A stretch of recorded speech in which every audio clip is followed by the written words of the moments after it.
All right, we are going to call this meeting to order. This is the regular board meeting of the Hamilton County Board of County Commissioners, October 16th, 2025. Let's do introductions real quick. Christy Rischel, Assistant Clerk. Leslie Hervey, Clerk to the Board. Stephanie Summerall Dumas, Commissioner. Hamilton County Commissioner Alicia Reese. Jeff Aludo, County Administrator. Ann Schooley, Assistant Prosecuting Attorney. Thank you, and I'm Commissioner Denise Driehaus. All right, we start our meetings with silent prayer and the Pledge of Allegiance. Please join us in silent prayer.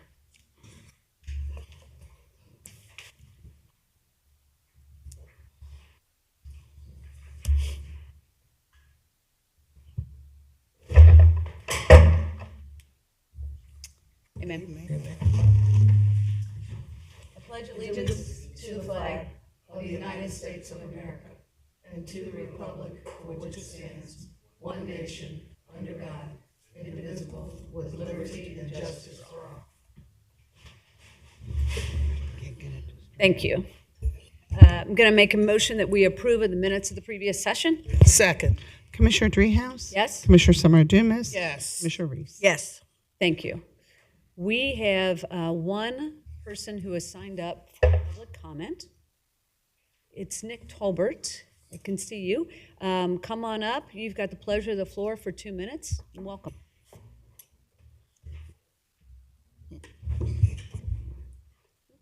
This is a job getting down here. Well, Mrs. Sorrel Lewis. I went to school with her.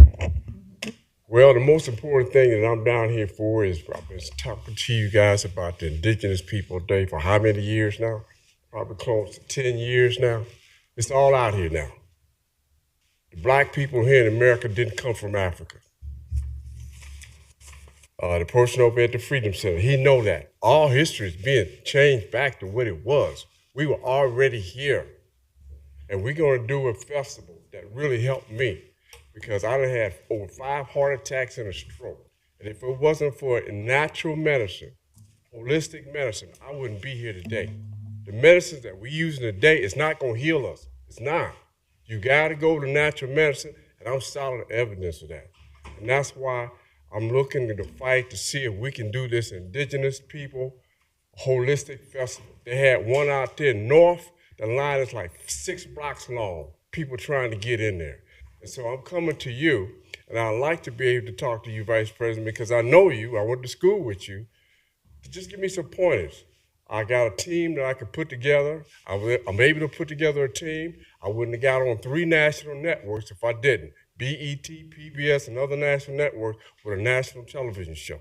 So I know how to put together people, and so I would like to be able to sit down to you because you guys know where I can get the startup capital to put this festival together because it will put money back into your budget, and that's what's important. People come down here and get money from you all the time, but it don't put money back. This will, and it would help and heal people because we're gonna have people there that's gonna be talking about holistic medicine and how what you need to do to get off of meds every day. I was close to 20 pills a day. I was weak. I had to go through it. And I want to thank you, and I'm hoping I'll be able to sit down with you and talk to you about it. If I could make a comment. Sure, thank you. Yeah, and because of you, Nick, when you came forward to the board a couple years ago about Indigenous people, the county itself does not celebrate Columbus Day. But we did pass a resolution for Indigenous Peoples Day. So we have done that, put that into order. But what you're saying is going a little farther and having a celebration. Right. And so we certainly can talk about that. Yeah, because it's us. It's us, the Black Americans that was here. Okay. You know. Thank you. Thanks for coming in. Do we have anybody online, Christy? No. Okay. All right, very good. Let's move to comments and motions of commissioners. Commissioner Summer Dumas. Thank you so much. Just a couple things. I was involved in the hotel development meeting, just an update and status on where we are about the convention center and also the hotel. So that was a great meeting. We're moving right along, and dates will be coming out very soon about ribbon cutting and getting that open.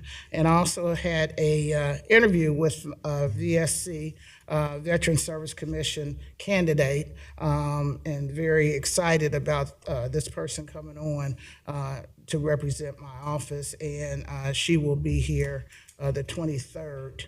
If we'll get a resolution together to be able to, hopefully for the board to approve, and that will fill the vacancy that I have on that commission. And then we have the Inspire moment. This is, you want to, yeah. He's on the elevator, okay. And as you know, once a month, we missed maybe 1 month before, we're trying to recognize the ones that have received funding, and the name of the group is Complexation of Perfection. Shayna Donnell, is it Shayna? Shayna Donnell, okay. So if you'd like, you can move on until they get off the elevator, or we can time them. Is that your last thing? Yeah, that's Okay. it. All right, yeah, let's move to Commissioner Reese, and then we'll come back. Okay. Thank you. Yesterday, we hosted the second annual State of Cancer Caucus and 513 Relief Expo, and it was a packed house, a great turnout, and want to thank President Commissioner Driehaus was there as well as Mr. Aludo. Want to couple things and thank folks that helped make this possible. But first, I want to highlight some big information that came out. Number one, Hamilton County cancer rates are higher than the state and national average. And before we can fight it, we got to know what numbers that we're dealing with. And so that is number one. That means that we should be getting more state and federal funds coming here to help us fight against the cancer because everyone has been affected by it. And I know I lost my mother to breast cancer, and certainly lots of family members that are dealing with it. So that was a big deal that came out of it. Secondly was a call to action. And that call to action is to increase screenings for early detection. And we had the call to action with the expo across the street. It happened at the Urban League inside, and then we went outside to the parking area where we had free mammograms and other screenings. But I'm going to be pushing us to increase our screenings as the mobile 513 bus goes across the county. So far we've had 2,000 worth of medical services that we provided at no cost to citizens. With that being said, we also honored 40 plus survivors that have survived and are fighting breast cancer. Some have went through 4 rounds. One lady was there. She said this is her 4th time fighting it. She's a fighter. So we were able to honor them. We also honored organizations, 30 plus organizations with our proclamation for honoring Breast Cancer Month, but 40 organizations that have who have been out there helping and fighting this, and they received proclamations yesterday. 30 plus partner organizations that also participated. And then we had a proclamation honoring Rob Williams of Fox 19. And Rob has been very active over the years in Zero Prostate Cancer Walk and promoting early detection. And in that journey, they said, why don't you just take the test real quick? You're already here. And he said, sure, I'll do it. And he found out that he now has prostate cancer. So he is on a even more of a hot mission to get people to get tested and encouraging every man to know their number.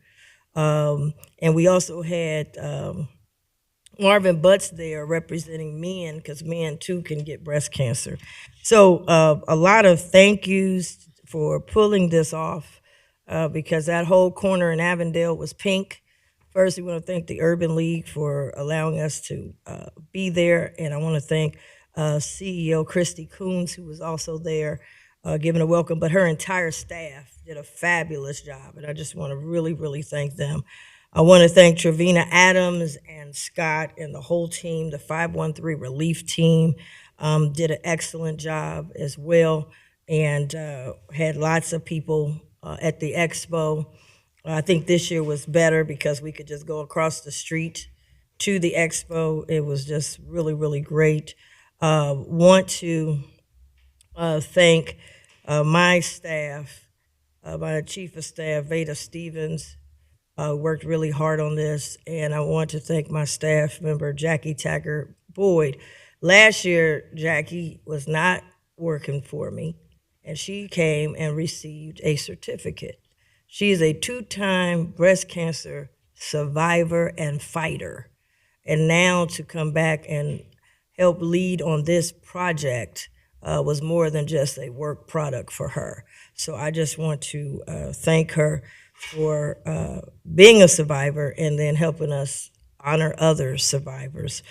Other things we talked about was clinical trials. We need more clinical trials here and a diverse pool of candidates. So we did talk about that. We had a fireside chat along with the state of cancer, and I want to thank Dr. We call her, she says, call me BK, Dr. Melinda Bucha Kovac, who presented. I want to thank health commissioners, Dr. Grant Mooseman from Cincinnati Health Commissioner, and our county health commissioner, Greg Kesterman, and Dr. Keith Melvin, all of them joining us for the fireside chat, which was very good. People are still contacting our office and said it was just so informative to them. So we want to thank them. And then we also asked everybody to wear pink yesterday, 513, and tag it, hashtag 513pink. And Jackie came up with that hashtag so that everybody, no matter where you were, you could take a picture with pink on and you can also participate. So those who had hashtag 513pink, I want to thank them. Lots of people did it, companies, radio and TV personalities, organizations, nonprofits, everyone who did it. Thank you, thank you, thank you. And you still can do it because we're still in October. So you can still do that. And then I want to thank those who participated by lighting up the buildings. I want to thank the Cincinnati Reds lighting up Great American Ballpark, agreeing to do it. FC, Jeff Birding and FC Cincinnati, who agreed to light up FC. And I saw Jeff in his pink, he posted. Of course, we did it at the courthouse. I want to thank Heritage Bank Arena. They lit up pink. Tonight they host Brandy and Monica. Maybe they'll keep the pink up for Brandy and Monica that's coming to town tonight. Cincinnati Black Music Walk of Fame and the Andrew Brady Center.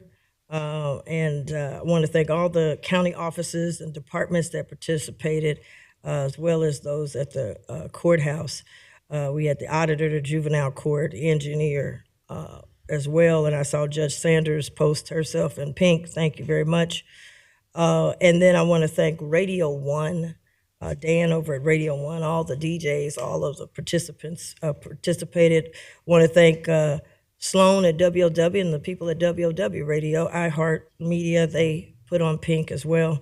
So thanking everyone that participated in our Hamilton County Paint the County Pink. We still got a lot of work to do.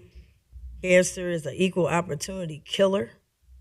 And we just lost R&B, one of the R&B greats. His name is D'Angelo.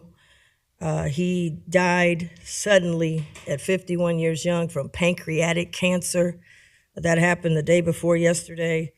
We were able to have folks there dealing with pancreatic cancer and more information to come. And one of the ladies came to me and said, you can live with it. I have pancreatic cancer and I'm fighting it every day and I'm still alive. So again, we can unite around this issue. It's killing babies, it's killing senior citizens, it's killing baby boomers. It doesn't care how much money you got in the bank, no matter what your race is, what your political party.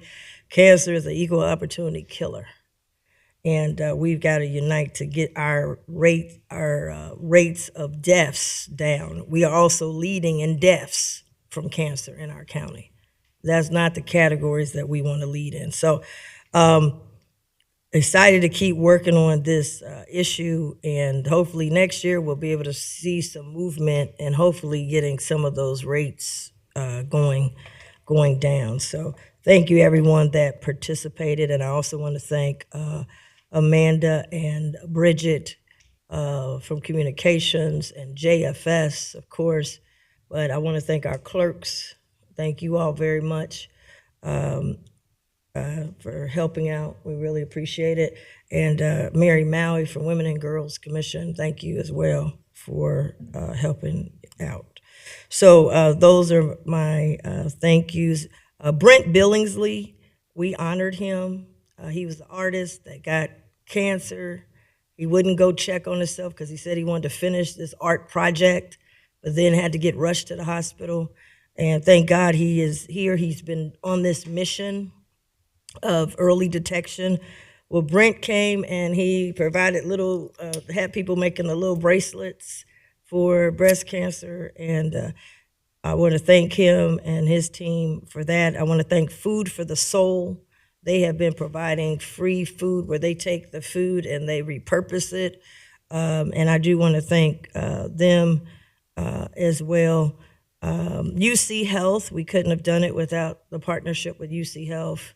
And want to thank Chase Morowski and the team for getting UC Health out there. And we got GSW, just so many people. It took so many to put this together.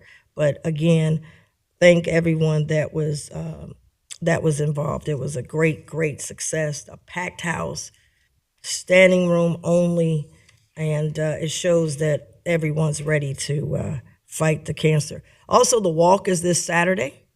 Our breast cancer walk is this Saturday, so I'm sure we'll see a lot of people down there for the walk that is happening this Saturday. The other things that I had was I met with the prosecutor, Connie Pillage, to discuss insulin pricing litigation. This insulin pricing is just too high, and many people need the insulin in order to survive. And so there are other counties that have joined in, like the opioid piece, on a litigation, and she had brought it to my attention, and I understand she's going to meet with all of us if she hasn't done that already. I support this. We've got to get in and fight this because as we have our 513 relief bus and we're seeing the medical side and we're seeing people, we're hearing about people. Some people are born with a certain type of diabetes where they have to be on insulin, and it's just too expensive, particularly in these tough economic times. So looking forward to hearing from her as what the next steps is, but I am supportive. I'm ready to join hand to hand on it, and we've got to be a part of this litigation to bring these insulin prices down. So I was happy to meet with her about that.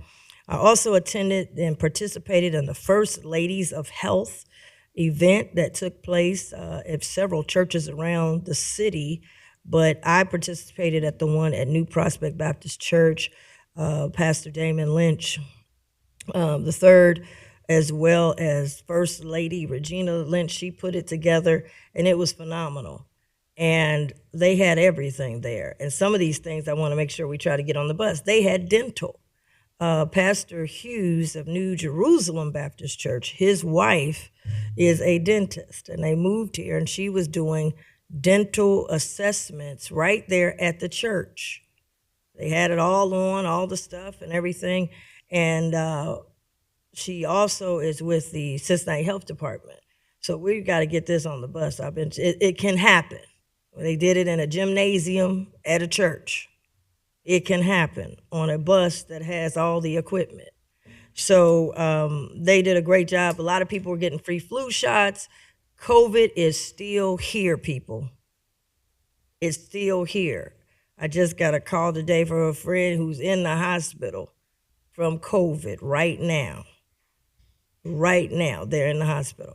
I want y'all to keep Vice Mayor of Lincoln Heights, Linda Childs Jeters, in your prayers. She got it, is in the hospital right now, and it's grown into other pneumonia and all that. COVID has not left, so please keep her in your prayers as well. But they were doing free flu shots, they were doing COVID shots, and they had eye care where they had the actual things where you read them, and they had the dental. It was just a phenomenal job that led by First Lady Regina Lynch. She did an outstanding job. She's in the medical field as well. In addition to that, I met with the Greater Cincinnati Foundation CEO, and he took a tour of the Cincinnati Black Music Walk of Fame and just said, this is phenomenal, nothing like it. We've got our new numbers now. We're over 300,000 visitors, and a lot of this stuff is just organic because we don't have a marketing budget for it. So he couldn't believe 300,000 people had been there, and he's from Dallas. So he was like, wow, this is just amazing. So I was happy to give him a founder's tour. And then pitch night is Wednesday, October 22nd. I'm looking forward to it. 4 to 8 p.m. at Memorial Hall, the Hamilton County Pitch Night. And I was really happy to, recommend that we do something like this. And I want to thank my colleagues for supporting it in the budget. And so we'll be able to have a pitch night. The first one was great. I'm looking forward to this next one. And we want to invite everyone out. Last but not least, I met with, I got a meeting regarding the executive summary on the bank's urban design planning from the Perkins and Will Group, consulting group, and the county banks manager, Phil Beck. That'll be coming, I think, to us to see it, but I wanted to put some things out that I thought is very important. When we do these planning, we always plan stuff that might be 10 years out. I want to make sure whatever we're planning provides us with the most flexibility.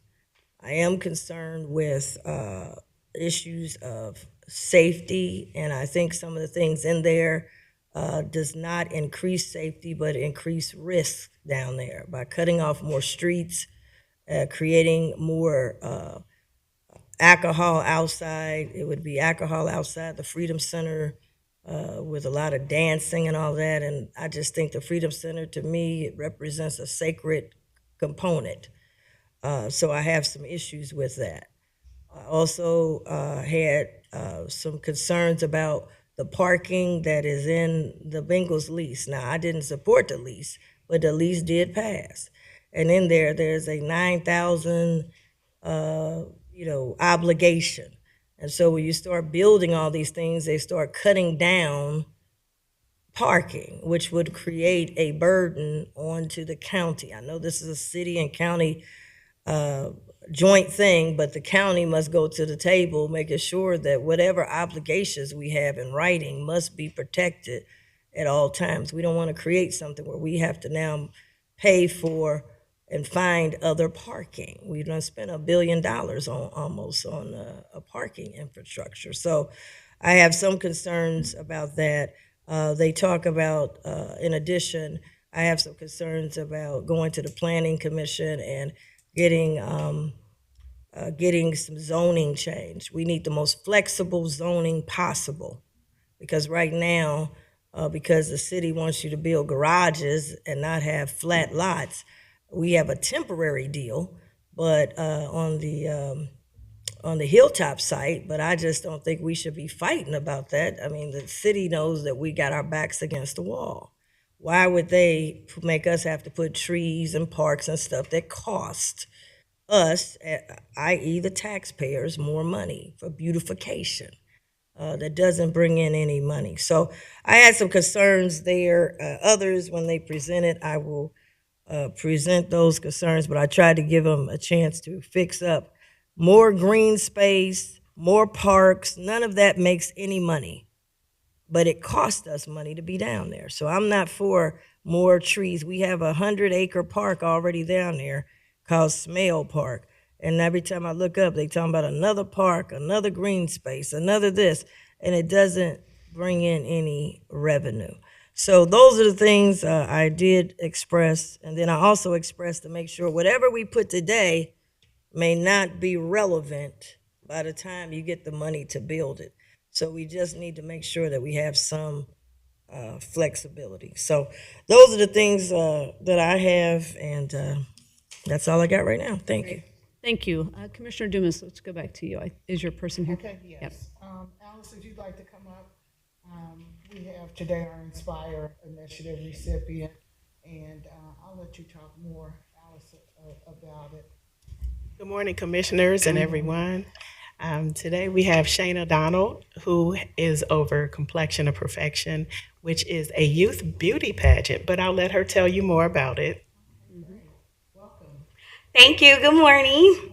So, like Miss Alice said, my name is Shayna, and I started Complexion of Perfection, and it is a beauty pageant that pretty much celebrates Black history and empowerment for young melanated people.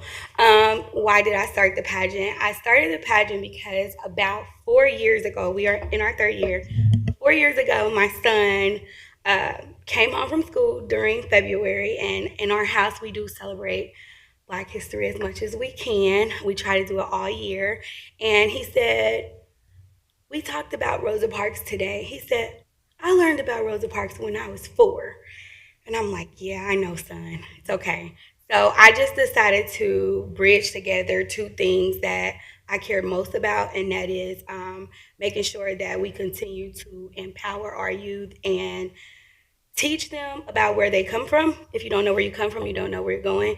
And also, I love pageants, and just having a space where you can embrace who you are and celebrate who you are in an atmosphere that you don't typically see a lot of people that look like you. This is a combined pageant from last year and our first year. The first year that I did the pageant, I provided everything solely by myself, and that was extremely difficult. So last year, it almost did not happen, but I started making a bunch of phone calls because I did not want this to not happen, and I wanted it to continue to grow. And that's when I came across the Inspire Youth Grant, which allowed me to go from having extremely tiny crowns for the kids and not a lot of decor to big ones like this one on my head that I have actually dropped, and it did not break or anything. Very expensive. So what I plan to do in the future is I am hoping that we can have 4 pageants a year instead of 1, and have this all over the tri-state. I think it is much needed. The kids loved it. It's K through 12th grade, and they loved it. They learned a lot. They did a lot of, during round 1, you wear a dress. During that time, the MC will speak about the child and their future goals in life. The second time they hit the stage, they dress up as their influential hero as such. And we obviously talk about the person that they are representing. And then it's an all-crown pageant system. So everyone leaves with a crown.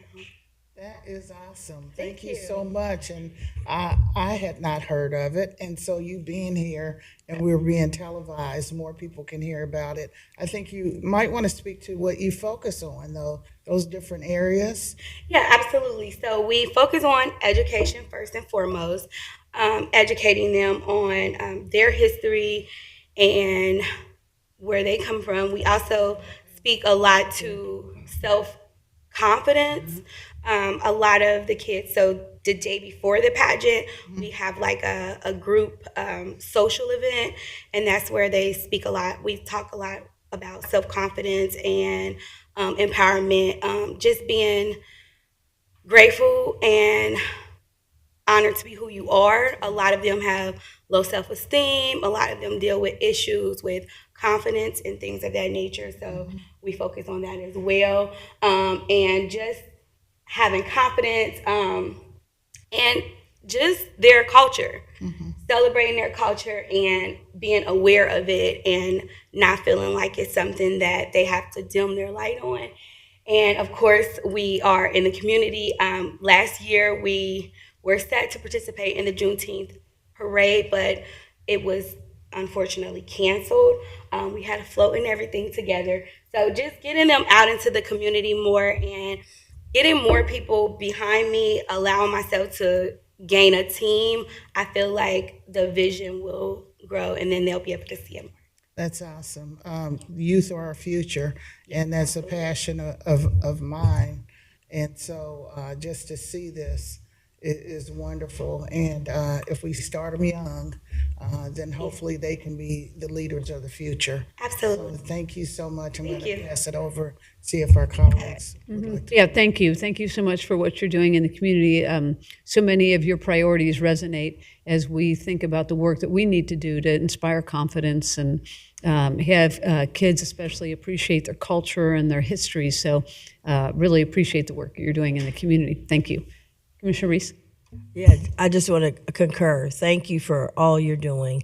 And self-image and self-worth is so important. And it's also helping with mental health. I mean, that's another big thing because a lot of young children, unfortunately, are dealing with a lot of these things because of social media or standards that they feel, and they don't feel like they are enough. And so thank you for all that you're doing. That's our closing statement. We always say, you are enough. So yeah, absolutely. Thank you. That's great. I just wanted to make one final point. That Tuesday we celebrated, and I will say to celebrate Domestic Violence Awareness Month. And so the statistics show that younger people are having more domestic violence than ever before. So for you to input this program for young ones is awesome. So thanks again. Thank you for coming. Thanks so much for being here. Thanks, Alice. All right. I had a couple of things. I offered a number of proclamations on behalf of the commission at a couple of events over the past week. One of them was the opening of the Emory Theater right across the street, actually, from us next to Coffee Emporium. The Children's Theater is going to have their home there. They used to perform there, and they're coming back. And so it really was a spectacular event. They've done a great remodel of that space, so I want to congratulate them. Additionally, I offered a proclamation recognizing Hispanic Heritage Month over at Roberts School at an event they had there. There was a lot of people there doing community service, and so I was able to meet with them and offer the proclamation from the board. Another proclamation was related to Darlene Kamine, who is the founder of the Community Learning Center Institute here in Cincinnati. This is the wraparound services that we provide for kids in schools. Think about mental health, dental health. Kids can get eyeglasses in some of the schools, and she was the founder and really the visionary when it comes to community learning centers. It has now become a national model, and so we were there to celebrate Darlene. She is a remarkable person, and so offered a proclamation declaring her day on behalf of the commission. I also went down to River Roots. It was a nice celebration. Beautiful weather down there. There were lots and lots of boats and lots of people, so congratulations to them on a successful event. I went to the breast cancer event yesterday. Also a wonderful turnout there for people particularly celebrating survivors at that event, so thank you, Commissioner Reese, for inviting me to attend. And then lastly, after I was there, I ran out to the Parks tour. The Great Parks does an annual tour to make sure that we and others are familiar with the work that they are doing related to the levee that they run every few years. And so we were out at Mitchell Memorial Forest, where they've got some off-road bike trails for like mountain bike trails. It's really impressive, and there's a big cadre of people in this community that mountain bike. Who knew, in Cincinnati, Ohio. But it was really impressive what they've done in this forest. It's out in Cleves, and so I would recommend, if you've not been to Cleves or to this forest, it's really something to see. And then we made our way to Fernbank Park down on the west side, down along the river, which is a gorgeous park with a gorgeous view of the river. They said it's the third most popular park in the system. And it's not a huge park. So I take my mom down there, so I'm familiar with the space. But I want to thank Todd Palmeter and his team for the tour, and was glad to be brought up to date on all the things that they are doing in all of these outside spaces. So that's all I have. Administrator Aludo, I know that we have one by leave, and any other comments from yourself? We do, Commissioners. Just a couple of quick comments. I'm just echoing and amplifying some of the things that the board members had said. Excuse me, it was mentioned that pitch night is coming up. Wanted to double down on that. We also have a shared services summit coming up November the 7th from 8 to noon at the Anderson Township Government Center. So I want to thank Planning and Development for hosting that. It's always a good event. We try to do every couple of years. We talked a little bit about the State of Cancer event. Just wanted to also note that I think Commissioner Reese, you had mentioned Food for the Soul being out there. The board is certainly aware, but for the public's awareness, just another area that our solid waste management district gets into in terms of making sure that food is properly used, organics are properly used. I know our district has given Food for the Soul a couple of grants, I think, to help fund some of the trucks that they have. And I think their name is even plastered on the back of some of them. So good to see the synergy of programming there. One, as you said, Commissioner Driehaus, one by leave on the agenda today. This is by leave number 1, approving the 2026 Hamilton County Employee Benefits Program. I know Sarah Irwin is here. I'm going to ask her to speak to this briefly as she makes her way to the podium. Just a note that this is largely an extension of our current benefits program with some nominal monthly increases and some cost-saving items built in as well. So I will I'll leave this to Sarah to walk through in more detail. Sarah? Thanks for having me. First, I want to mention I appreciate the commentary associated with breast cancer awareness. And just as a reminder, we do have UC Health's mobile van that's going to be out front of our building next Thursday, the 23rd. So just be aware of that's happening. There's a few other locations as well that are coming up in the coming weeks. So good information there. The Employee Benefits Program, there's really 3 main modifications that we're looking at. The first one is just an adjustment to the employee contribution rates. It's about 3% increase. 98% of our employees would see an increase of less than $10 a month associated with that change. So that's really big news. I think as we've talked about healthcare, the cost of insulin and things like that, being able to keep those costs down has really been key for us. And I think we've been successful with some of the programs that we've implemented. The second recommended change is the Level 2 program, which is a type 2 diabetic program. It is a voluntary engagement initiative for employees and their family members who have type 2 diabetes. Really what that program does is it provides a continuous glucose monitor at no cost to those who have been diagnosed with type 2. And the ultimate goal of that program is to really have them be informed of their care, take away that barrier to the cost of the CGM, and then allow them to hopefully see fewer ER visits, long-term savings associated with reduced cost and care because they are maintaining a stronger A1C. So the goal, I think they said 80% of participants reduce their A1C below 7 over a period of time. That is a voluntary engagement, so it's not required. It's a cost-neutral initiative initially, but we do hope to see long-term gains associated with engagement. Type 2 diabetics tend to have comorbidities that are part of our health plan and result in higher cost claimants overall. So, and then the third piece is a way for us to drive significant savings associated with our plan without cutting the cost to our employees or increasing cost to our employees and or cutting benefits. And this is the Walgreens anchor. So what this does is it would actually eliminate CVS pharmacies from being in network for our employees and their family members. We did some research on that.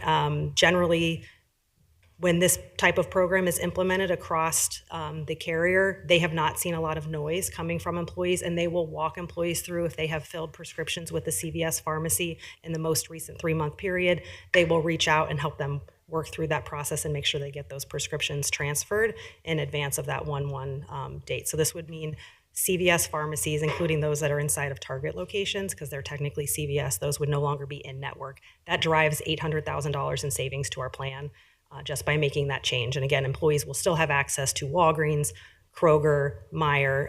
Kroger is actually our highest volume for pharmacies. The only other change that you will see on this resolution is the change to our HRA vendor. We're just switching to Chard Snyder /WEX, which is somebody that our employees are familiar with. That's just part of a contract negotiation that we did through an RFP process. If I could just One, because I've received a few questions from employees on this. The intent is, well, not stated here, no change to the Marathon Health as our employee health clinic. We're starting to see more and more engagement with Marathon Health, and also seeing that, and we like to encourage that participation because we see that the average employee who participates through engagement with Marathon Health has a significantly lower cost to our plan than employees who do not. So trying to continue engagement there as well. But I'd received some questions from employees who understand the budget climate we're in and wanted to know if we were going to be continuing with Marathon. The answer to that is under this plan, yes. Yes. Okay, thank you. So I had a lot of questions about this pharmacy component, and so I just want to highlight a couple of the things so that people understand. As you say, this is a plan or a move that is driven by the insurance company, not necessarily this board, because they have relationships with pharmacies. And because we are making this move, we are saving $800,000, which is hard to pass on, but there is no impact to the mom and pop pharmacies, which was my biggest concern, that we would have a negative impact there. And from what I've been told, there is no impact there, so people can still go to their favorite local pharmacy and be in network. So this was a complicated issue for me personally, and so I appreciate the savings that we're getting. Is the $800,000 that we are saving, so that's a future savings, correct? And meant to be used against any increases that we would see for our employees. In other words, the savings aren't amorphous, right? It's not just $800,000 is being saved, but rather we will take that $800,000, apply it to the pool, and try to keep costs down for our employees. Is that the idea here? It's a contractual shift. So essentially, the carriers have, if we could have chosen Walgreens or CVS to provide as an anchor, but for us it made more sense to anchor to Walgreens. So we could have made either choice, and the reality is we get better deals. The carrier gets a better deal if they drive more business to one over the other. So that's really what is happening on the back end. And this would be a long term. It would be until we made a different choice. So it would happen every year ongoing, and it would not drive change in price to employees. Like we're keeping them down by implementing this change. So don't we have more employees using Walgreens versus CVS? We do. So let me look at the numbers just to be sure. We had about 8,600 prescriptions filled in the last 3 months at Walgreens compared to 2,600 at CVS. So that was compelling too, even though the entirety of my staff goes to CVS, including myself.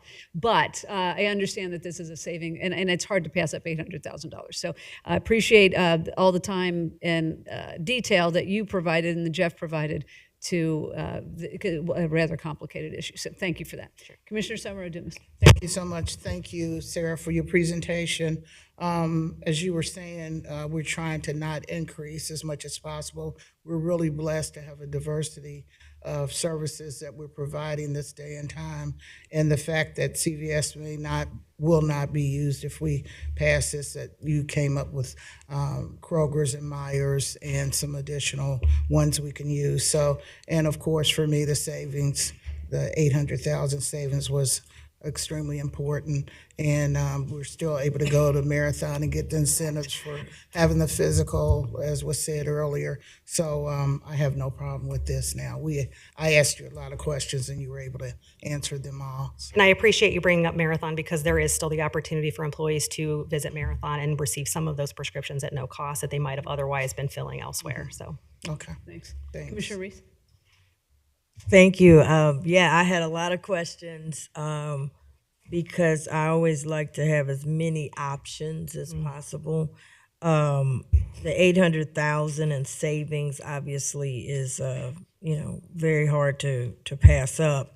I'll be honest with you. So I go to Walgreens, and the service has just really gone down. They hardly have anything in stock anymore. They're running people out of the county to go get something. I've got to go to a whole nother county to get just regular medicine. okay. Because they don't have, and I'm concerned, one, they have withdrawn some of their locations within the county and cities. We have pharmacy deserts where they used to be there. Item number 2, I was concerned is because they have, I would say, maybe centralized their warehousing of the medicines. And, I don't know if any of those are in the county. You got to go to Fairfield because they said that's where they, actually have the most medicines in stock. And so I was very concerned with us.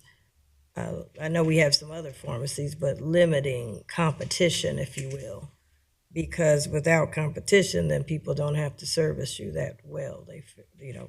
And I don't want to be in a situation like with JFS, for example. They say, hey, you have to use this service, so now we're going to just go up on it.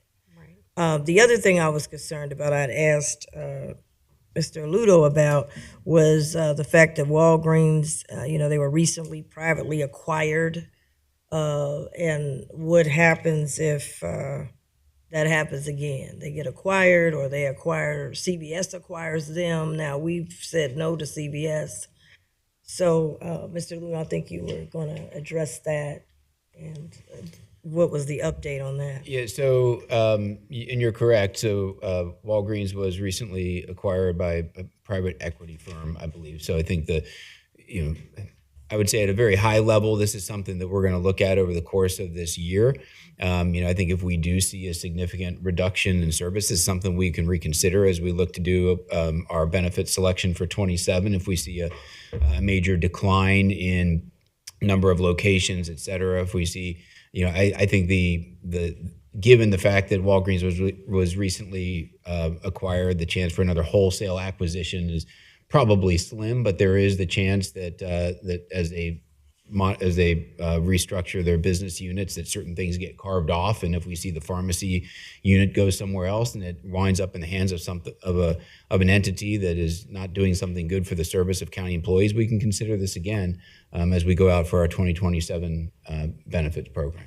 So, thank you. But my question is, I guess, if we say we're saving $800,000 now, okay, which we're getting excited about it. And Walgreens being bought by a equity firm, and usually those equity firms is more real estate than it is anything. And they usually buy it to drive it down to the ground. We saw that with Frisch's. The equity firm bought it, and they drove the big boys all the way down to the ground. And that's what they do, to get the cash out of it. If we come back, say the situation happens, and they say, well, now we're not even offering all assortment of these medicines that are needed. Because the equity firm, their goal is to get money. How do we come back and then it costs us? Well, we saved $800,000, but now we find out that they're not providing the medicines anymore because they got they privatized the pharmacy part out of it. Then does it look like we're adding to the budget? That's what I just want to make sure. So say it doesn't work out, is my point. And you come back to us and say, this just didn't work. We didn't anticipate. Walgreens is closing everywhere they go.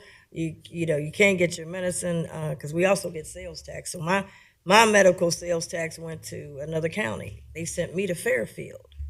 Nothing coming back to Hamilton County. I said, y'all don't have anything in Hamilton? No, you got to go to Fairfield if you want to get the medicines. They don't have them here anymore. So I just want to make sure when say it don't work out, will it look like we're adding on $800,000? I mean, to me, the cost of our healthcare is expensive and it's very fluid. So everything it's always changing. And United Healthcare is the one that has the contract with Walgreens. And they establish the formulary. So they won't be deciding that we're not going to cover. Walgreens won't be deciding we're not covering X, Y, or Z. It's coming through the carrier from that perspective, and that's where they have the tiers and those kinds of things. So that from that piece, I feel like there's another layer in there in terms of protection of what the plan design is. But again, the costs are, pharmacy in itself is expensive. It's about 30% of our overall spend on healthcare.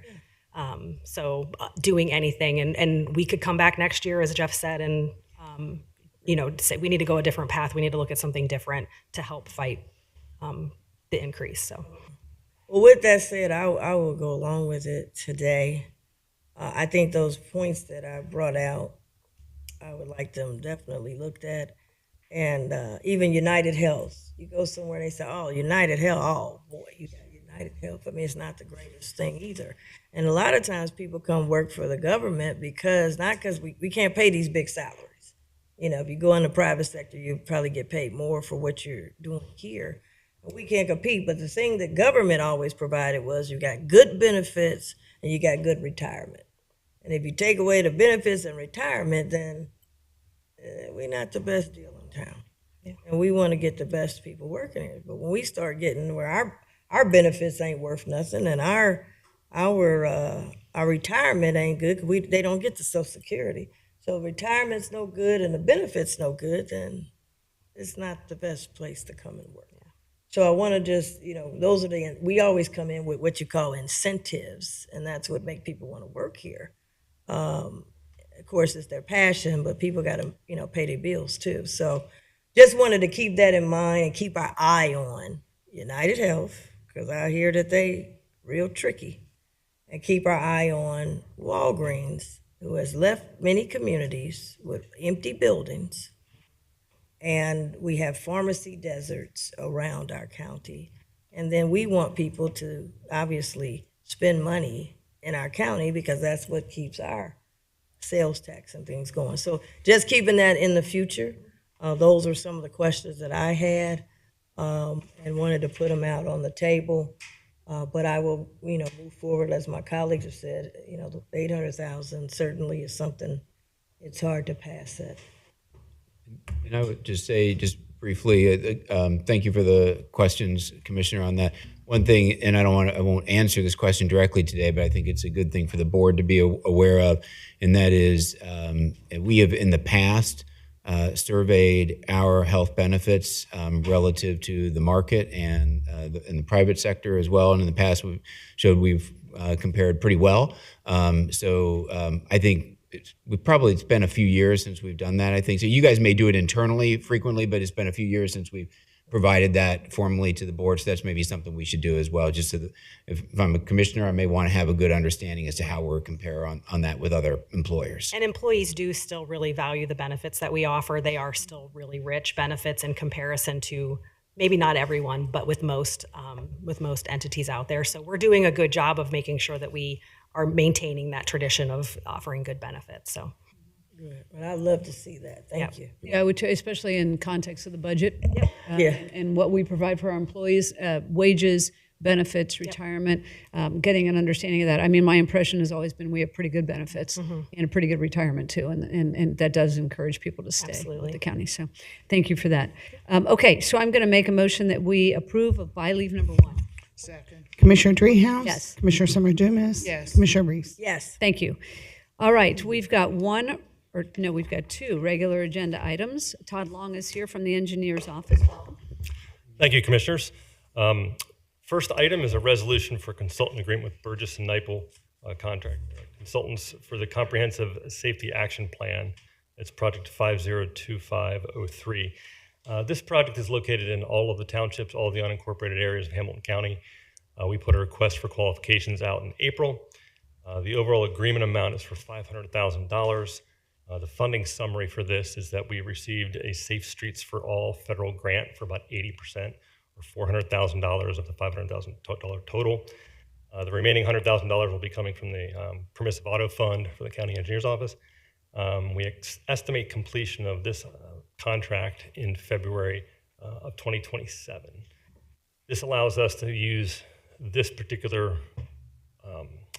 plan actually will be a springboard for a number of other activities within the county that deal with comprehensive safety in terms of traffic and other modalities of transportation in the county, whether it be pedestrian or other. So it's going to be the start of something that every county hopefully has one. The city of Cincinnati is doing their own. A couple other municipalities and places are also doing their own. So although it's not county-wide, it's covering all of the unincorporated areas that allows the county to make decisions on behalf of the unincorporated areas. Could you give us an example of what this would pay for? Just one example of what kind of safety measures you're talking about? So one of the things that it could do is it could give us a better idea of where we might be able to have needs for intersection improvements as far as maybe safety analyses across the board for perhaps roundabouts. It allows us to work with pedestrian modalities, meaning sidewalks and other intersection improvements. There are things that might be out there like rapid flashing beacons, just different things that we have that at the end of the day, we don't have a full wide analysis of. We do these things on kind of a as needed basis, but this allows us to be more comprehensive. Does that help answer the question? Yep. Thank you. Commissioner Summer Dumas? No questions. Commissioner Reese? No questions. All right, I'm going to make a motion that we approve of item 1. Second. Commissioner Dreehouse. Yes. Commissioner Summer Dumas. Commissioner Reese. Yes. Thank you. Item number 2. Item number 2 is a resolution authorizing an agreement for the purchase of property deemed necessary to make improvements on a parcel for our project 502305 on East Miami River Road. It's approximately 700 feet north of Dunlap for perspective, near the address of 11030. It's located in Colerain Township. This project in large part is allowing us to put in some pier wall stability for some slippage and some drainage improvements. And this will provide a standard highway easement, which is just a typical lingo that allows us to be able to move a little closer toward the property to install the pier walls. So we just didn't quite have enough right of way to make that happen and make the construction safe for all. It's about it's $1,000 amount, and it'll be coming from the permissive auto account. All right, any questions? Is that the total amount for all the work you just mentioned? It's just for the easement. Just for So for the entirety of the project will be much larger than that, but just to acquire the land necessary to, Okay. in that particular instance. That's it. No question. All right, I'm going to make a motion we approve of item 2. Second. Commissioner Dreehouse. Yes. Commissioner Summer Dumas. Yes. Commissioner Reese. Yes. Thanks, Todd. Thank you, Commissioners. All right, let's move into the consent agenda. Thank you, Commissioners. Item number 3 is the start of your consent agenda. It is the statement of financial transactions for September in the auditor's office. Item number 4 is a resolution accepting the amounts and rates of the Budget Commission and authorizing the certification of those to the county auditor. It's a part of the tax budget process that we do through the Ohio Revised Code. Item number 5 is the appropriation of grants in the coroner and sheriff's office, as well as a supplemental in the auditor's office related to the assessment of the finance system. That total of all of those is $586,634. Item number 6 is a resolution receiving for the record the bid awards and contracts executed by the purchasing department for September at $710,000. Item number 7 is a purchase order of $151,550. This is for the firewall technology and our technology services division, technical services division. Item number 8 is a resolution accepting a purchase order for a claims processing system and risk management, $235,890. Item number 9 is a resolution authorizing a waste reduction grant through the Solid Waste Management District with Elevating Wellness for food and organics composting, $15,000. Item number 10 is in addition to the personnel policy related to county branded apparel and how that program works. There's no dollar value associated with it, just a policy manual adjustment. Item number 11 is a resolution approving a collective bargaining agreement between the board and the communications officers. Item number 12 is a G11 waiver for a collective bargaining process with the communications center supervisors that we are initiating negotiations with. Items 13, 14, and 15 relate to the Job and Family Services. Item number 13 is authorizing a single source agreement with Nutter Center for Empowering Women for group home services, $646,000. Item 14 is a memorandum of understanding with Juvenile Court for reimbursement of placement expenses, $5 million. Item 15 is an agreement with the Buckeye Ranch for residential treatment services, $1,457,000 The total of those JFS items are $7.1 million. Item 16 is the monthly investment report for September through the Treasurer's Office.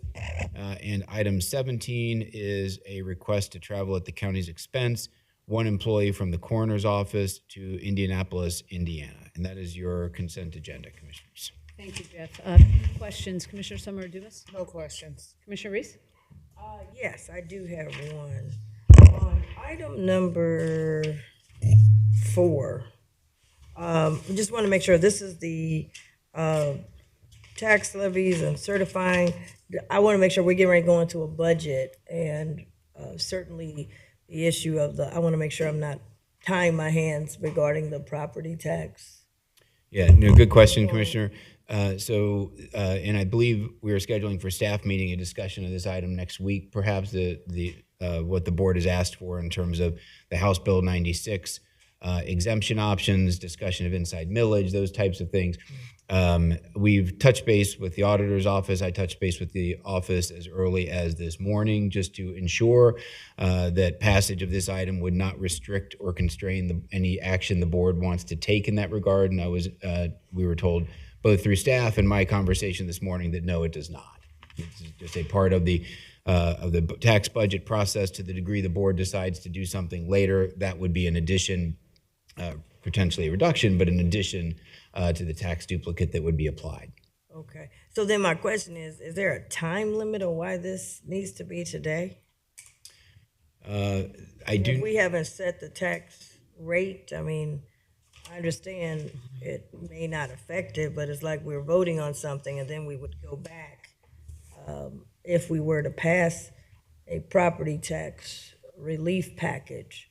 So is this something that's due today, or? I'm not aware that it's something that is absolutely necessary for today. I was just told that it has no implication on any other decision that you want to make. Budget Director Brueggen heard your question. John, There could you he please opine as to whether there is a time deadline through the Ohio Revised Code on this? There is a deadline on it. I actually don't recall the date exactly, but I know when the auditor's office sends it to us, they give us a date by which they want us to pass it for their schedule. So today is the meeting that would meet that schedule. I could go back and look. Maybe we could bump it off till next week. But it's a rate calculation. It's approving a rate calculation. Anything we do at a later date, as Jeff mentioned, would amend that, but it's not going to change this base calculation. Okay. Thank you. Okay. Thank you. I'm going to make a motion that we approve of items 3 through 17. Second. Commissioner Dreehouse? Yes. Commissioner Summer Dumas? Yes. Commissioner Reese? Yes. All right, Commissioners, that's all we have in front of us. I'm going to make a motion to adjourn. Second. Commissioner Dreehouse? Yes. Commissioner Summer Dumas? Yes. Commissioner Reese? Yes. Thank you.